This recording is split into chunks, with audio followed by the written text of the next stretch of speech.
எஸ்சிடிசிக்கு practical and interview வந்து பார்த்திங்கன்னா பிப்ரவரி 5 வரைக்கும் போகுது. இந்த இடையில் வந்து நிறையா மாணவர்கள் அடுத்த ரெக்ரூட்மெண்ட்டு டிஎன்எஸ்டிசியில் எப்போ வரும், கண்டக்டருக்கு தனியாக டிரைவர் தனியாக எப்போ எடுப்பாங்க, ஏதாவது 2024 நமக்கு வருமா அப்படின்னு எதிர்பார்த்து காத்துக்கிட்டு இருக்காங்க. உங்களுக்காக தான் இந்த காணொலி. முதல் முறையாக நம்ம சேனலை புதுசாக பார்க்குறவங்க மறக்காமல் சப்ஸ்கிரைப் பண்ணிட்டு பெல் பட்டனை கிளிக் பண்ணி வச்சுக்கோங்க. ஏன்னா வந்து நம்ம தான் தொடர்ச்சியாக போக்குவரத்து துறை சொந்தமாக வேலைவாய்ப்பு செய்திகளை தொடர்ந்து தொகுத்து வழங்கிட்டு இருக்கோம். அதனால் வந்து புதிதாக பார்ப்பவர்கள் மறக்காமல் சப்ஸ்கிரைப் பண்ணிட்டு பெல் பட்டனை கிளிக் பண்ணி வச்சுக்கோங்க. ஓகே, இப்போ வந்து பார்த்திங்கன்னா போக்குவரத்து துறையில் இப்போ என்ன போய்கிட்டு இருக்குது அப்படிங்கிறது எல்லாம் தெரியும். போக்குவரத்து துறை வந்து பார்த்திங்கன்னா ஒரு துறை தொழிலாளர்கள் வந்து ஒரு கடுமையான ஒரு போராட்டத்துக்கு தயாராகிக்கிட்டு இருக்காங்க. அந்த போராட்டத்தின் வந்து பார்த்திங்கன்னா 9ஆம் தேதியிலேருந்து ஸ்ட்ரைக்கு வேறு அறிவிச்சிருந்தாங்க. அரசோட வந்து நாளைக்கு 8ஆம் தேதி வந்து மதிய வாக்கில் பேச்சுவார்த்தை நடத்துகிறாங்க. அந்த பேச்சுவார்த்தையில் வந்து பார்த்திங்கன்னா ஓய்வூதிய பலன், காலமுறை ஊதியம், இந்த மாதிரி நிறைய முக்கிய அம்சங்களை வந்து முன் வச்சு போராடுறாங்க. அதில் காலி பணிகளை நிரப்புறதும் முக்கியமான ஒரு கோரிக்கையாக இருக்குது. சரிங்களா? அரசு போக்குவரத்து துறையில் வந்து பார்த்திங்கன்னா ரொம்ப நாள் கழித்து இப்போ தான் வந்து ரெக்ரூட்மெண்ட் வந்து ஃபில் பண்ணிருக்கு. நோட்டிஃபிகேஷன் முடிஞ்சு ப்ராக்டிக்கல் வரைக்கும் போய்க்கிருக்கு. கிட்டத்தட்ட அவங்க முதல்ல சொல்லும்போது 5000க்கு மேற்பட்ட வேக்கன்சிகள் இருக்குது அப்படின்னு சொல்லியிருந்தாங்க. அப்புறம் வந்து பார்த்திங்கன்னா 812 வேக்கன்சிக்கு அப்ரூவ் கொடுத்துருக்காங்கன்னு சொன்னாங்க இப்போ எஸ்சிடிசிக்கு மட்டும். ஆனால் அவங்க ரெக்ரூட்மெண்ட் ஃபில் பண்ணது வந்து பார்த்திங்கன்னா 685 வேக்கன்சிக்கு தான் கொடுத்தாங்க. இப்போ சமீபத்தில் வந்து கூட ஒரு நண்பர் வந்து பொங்கல் கழித்து வந்து நோட்டிஃபிகேஷன் வரப்போகுது, வேலை பார்க்குறவர்கிட்ட கேட்டேன் அப்படின்னு மாதிரி ஒரு தகவலை சொன்னார். அது வந்து அன்அஃபிஷியல் நியூஸ் தான். நம்ம வந்து அஃபீஷியலாக வந்து நமக்கு வரல. அன்அஃபீஷியலாக ஒருத்தர் சொன்னார், பொங்கலுக்கு அப்புறம் வந்து கண்டக்டர் தனியாக டிரைவர் தனியாக நோட்டிஃபிகேஷன் வரப்போகுதுங்க அப்படி மாதிரி சொன்னாப்புல. அது வந்து அன்அஃபீஷியல் நியூஸு. நம்ம வந்து வந்து தான் ஆகணும். ஏன்னா உதாரணமாக இன்றைக்கி நான் வந்து ஒரு நிகழ்ச்சி சொல்கிறேன்னு கேளுங்க. இப்போ வந்து நான் மதுரையில் மாட்டுத்தாவணிலேருந்து ஆரப்பாளையம் பஸ் ஏறினேன். பஸ்ஸில் வந்து பார்த்திங்கன்னா அவங்க பஸ்ஸு சொல்லும் போது வந்து பஸ் வந்து வேறு எங்கேயும் நிற்காது, ஆரப்பாளையம் மட்டும் தான் நிற்கணும்னு கண்டக்டர் உள்ளே வந்தார். உள்ளே வந்துட்டு பார்த்திங்கன்னா அவர் கண்டக்டர் வந்து எல்லாத்தையும் டிக்கெட் எடுத்தார். முதல்ல டிக்கெட் எடுத்து அவர் இறங்கிட்டு டிரைவர் எடுத்து பஸ்ஸை க்ளோஸ் பண்ணிட்டாப்புல.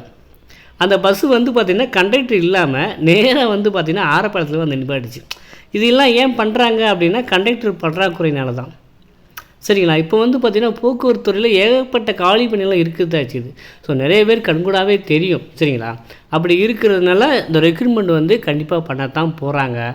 அதுவுமே இதே போல் தான். ஏன்னா ஒரு இது வந்து சக்ஸஸ்ஃபுல்லாக பண்ணிட்டாங்க. ரிட்டன் எக்ஸாம் வச்சு அதில் கொஞ்சம் ஃபில்ட்ரு பண்ணி அப்புறம் வந்து ப்ராக்டிக்கல் இன்டர்வியூன்னு பக்காவாக போய்கிட்டு இருக்குது. சரிங்களா? இது வரைக்கும் எந்த ஒரு பிரச்சனை இல்லாமல் இந்த ரெக்ரூட்மெண்ட் வந்து போய்கிட்டு இருக்குங்க. அதே போல் தான் இனிமேல் வர்ற ரெக்ரூட்மெண்ட்டும் இருக்கும். சரிங்களா? அதனால் வந்து நிறைய பேருக்கு வந்து ஒரு சில ஒரு 2 மார்க் 3 மார்க்லாம் இழந்திருக்காங்க. அவங்கெல்லாம் வந்து பார்த்திங்கன்னா இப்போ இருந்தே வந்து ஒரு 1/2 hour 1 hour டெய்லி வந்து படிக்கிற மாதிரி பார்த்துக்கிட்டிங்க அப்படின்னா அந்த ரிட்டன் மார்க் தான் உங்களுக்கு முதல்ல இன்டர்வியூக்கோ ப்ராக்டிக்கலுக்கோ அதுக்கு உதவுது. சரிங்க? பார்த்தீங்களா? அதுக்கு நீங்கள் படித்து தான் ஆகணும். இன்னொரு விஷயம் என்னென்னா நிறைய பேர் சர்டிஃபிகேட்டு கரெக்டாக இல்லாமல் இருக்கீங்க. அவங்களுக்கெல்லாம் ஒரு அவேர்னஸ் ஏற்பட்டுக்காக தான் இந்த காணொலியை நான் பண்ணுறேன். ஏன்னா ஃபஸ்ட் எய்டு சர்டிஃபிகேட்டு எப்பயுமே கரெக்டாக வச்சுக்கோங்க. அதே போல் வந்து பார்த்திங்கன்னா கண்டக்டர் லைசன்ஸ் வந்து இதுக்கு வந்து எஸ்சிடிசிக்கு 1/1/2023க்கு அப்புறம் வந்து எடுக்கலை. ஆனால் இனிமேல் வர்றது எடுப்பாங்க. சரிங்களா?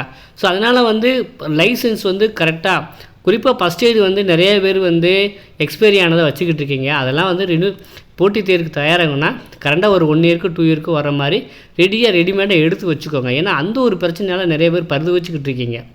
சரிங்களா? அதே போல் வந்து உங்களுக்கு தமிழ் வழி சான்றிதழ் வந்து அதை எடுத்து வச்சுக்கோங்க. அதுவும் உதவும். ஏன்னா 10th குவாலிஃபிகேஷனால் எல்லோரும் 10th வரைக்கும் ஓரளவு தமிழ் வழியில் படிச்சிருக்கலாம்.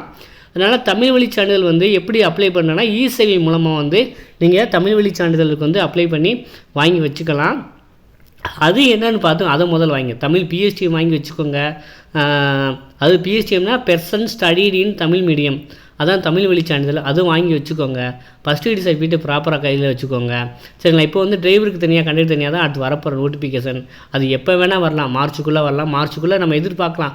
சப்போஸ் வரல அப்படின்னா எலெக்ஷன் முடிஞ்சதுக்கப்புறம் தான் வரும். சரி, மேக்ஸிமம் வந்து மார்ச்சுக்குள்ளேயே வர்றதுக்கு நிறைய வாய்ப்பு இருக்குதுன்னு சொல்கிறாங்க. சரிங்களா? இந்த பேச்சுவார்த்தை வந்து நாளைக்கு நடக்குது, அதில் கூட தெரியலாம் எவ்வளோ காலி பணிகளை எடுக்கிறதுக்கு அவங்க ஒருத்தர் சொல்கிறாங்க, அரசு சொல்கிறாங்க அப்படின்னு கூட தெரியலாம். அதனால் வந்து நம்ம வந்து உங்கள் டாக்குமெண்ட் வந்து பாதி பேசுதுங்க. இந்த இதில் நம்ம கற்றுக்கிட்ட பாதம் உங்களுடைய சர்டிஃபிகேட் வந்து அங்கே பேசுது. அதனால் அதை வந்து ப்ராப்பராக எடுத்து வச்சுக்கோங்க. ஏதாவது இடர்பாடு எம்ப்ளாய்மெண்ட்டில் பதிஞ்சு வைக்கிறது, இந்த மாதிரி வந்து வேலையெல்லாம் அரசு வேலைக்கு போகணும்னா ஆள் பாதி ஆடை பாதி மாதிரி நீங்கள் படிக்கிறது ஒரு பக்கம் இருந்தாலும் சர்டிஃபிகேட்டு தான் அங்கே பேசும். அதெல்லாம் பக்காவாக வச்சுருக்கணும், சரிங்களா? எப்பயுமே இல்லாட்டி வந்து நீங்கள் அரசு வேலைக்கு எலிஜிபிள்னு சொல்லலாம். ஏன்னா அதனால் வந்து நிறைய பேர் ரிஜெக்ட் ஆகிறாங்க. 30 பேர் போகிறாங்கன்னா அதில் 10க்கு மேற்பட்டவர்கள் வந்து இந்த சர்டிஃபிகேட் பிரச்சனையால் ரிஜெக்ட் ஆகிறாங்க. ஸோ அந்த இதுக்காக தான் நான் உங்களுக்கு ஒரு அவேர்னஸை ஏற்படுத்துகிறேன். அதனால் சர்டிஃபிகேட் வந்து அங்கே ரொம்ப பேசுது, அதை வந்து மறந்துடாதீங்க, ஓகேங்களா? சரிங்களா? இதெல்லாம் வந்து கரெக்டாக வச்சுக்கோங்க. எப்போ வேணால் வந்து பொங்கலுக்கு அப்புறம் நோட்டிஃபிகேஷன் வர்றதுக்கும் வாய்ப்பு இருக்குது. அதனால் வந்து இப்போ இருந்தே நீங்கள் வந்து இதே மாதிரி தான் கேட்க போகிறாங்க. நம்மளும் உங்களுக்கு கைட் பண்ண தான் போகிறேன், சரிங்களா? எந்தவித மாற்று கருத்தும் கிடையாது. இப்போ 685 பேரில் கிட்டத்தட்ட ஒரு 400 பேருக்கு மேலே வந்து நம்மகிட்ட படித்தவங்களாக தான் இருப்பாங்க, நம்ம வீடியோ பார்த்தவங்கள தான் இருப்பாங்க அப்படிங்கிறது எனக்கு நிறைய நம்பிக்கை இருக்குது. அதனால் டிஎன்பிஎஸ்சி வரத்தான் போகுது.